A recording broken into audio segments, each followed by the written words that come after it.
Hi, my name is Kevin. I'm attending the software engineering class.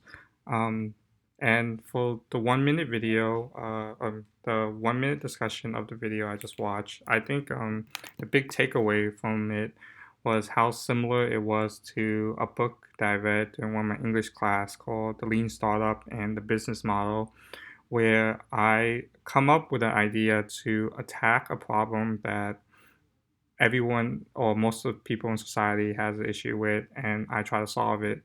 In that class, it could have been anything, but I think for this one, it was really interesting that it has to be like an app that I create to solve the issue, and how do I actually profit from it? It's not enough that I just make a solution for the app. That I also have to understand the business side of it. And I find that really interesting, and I'm looking forward to how I progress for it. So this is the problem that I'm trying to solve. Um, Generally, for most people, I think as a society we have become like more busy, busy with work, busy with school, and busy with just our life in general. And sometimes when we do get busy, we make very unhealthy choices like going to fast food restaurants to eat or drinking Soylent as as a substitute for a meal, which is very unpractical, even though the nutrition value is there. Um, but yeah, I think I did a study on this, and the national obesity rate in America is like 35.5%. So around like a little more than a third of the people in the United States are probably obese at this state. Um, so yeah, I'm just trying to fix that problem for the general people, I guess. And I guess like another problem is helping out with the restaurants. I think one part of it is since everyone is so busy to go out and eat and have a meal, I think there's a massive amount of loss in revenue for most restaurants.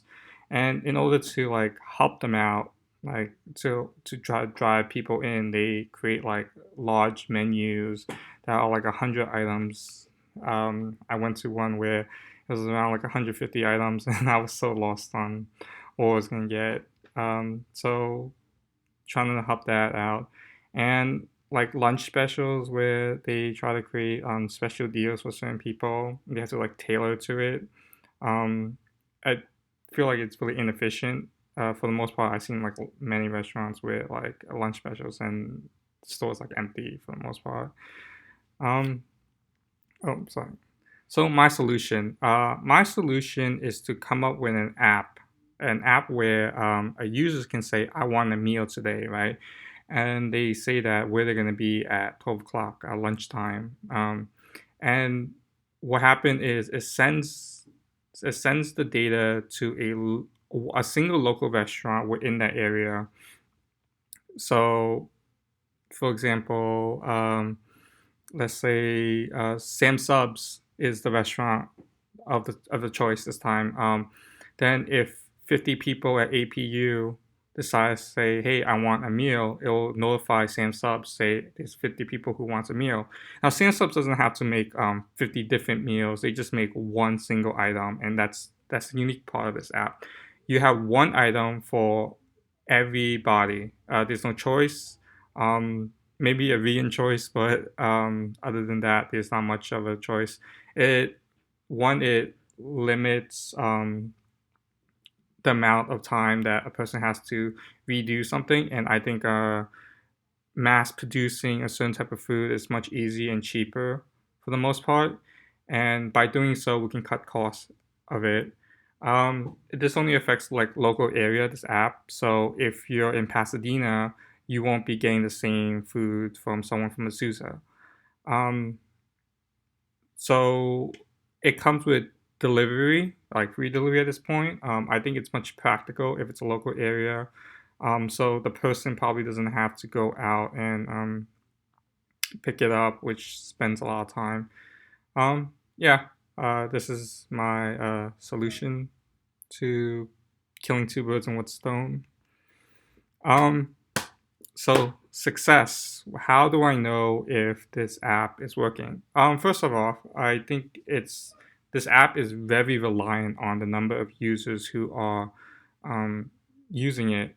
If the number of restaurants are very low, then obviously there's no one providing the service or the food.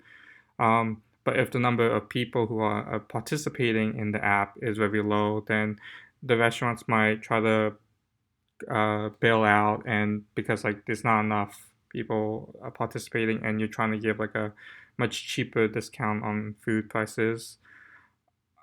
So yeah, we had to try to benefit both sides of the party. And I think it has to be sustainable for us as well. Like, I don't know what the cut is right now, but we probably have to take a small cut from the people who are using the service.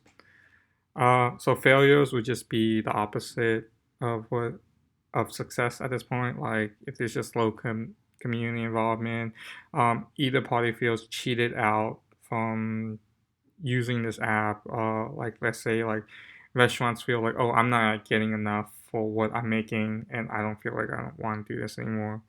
So that's probably a sign of failure. Or a sign of failure is like if we can't seem to sustain the operation of the app. Mm, yeah, thank you.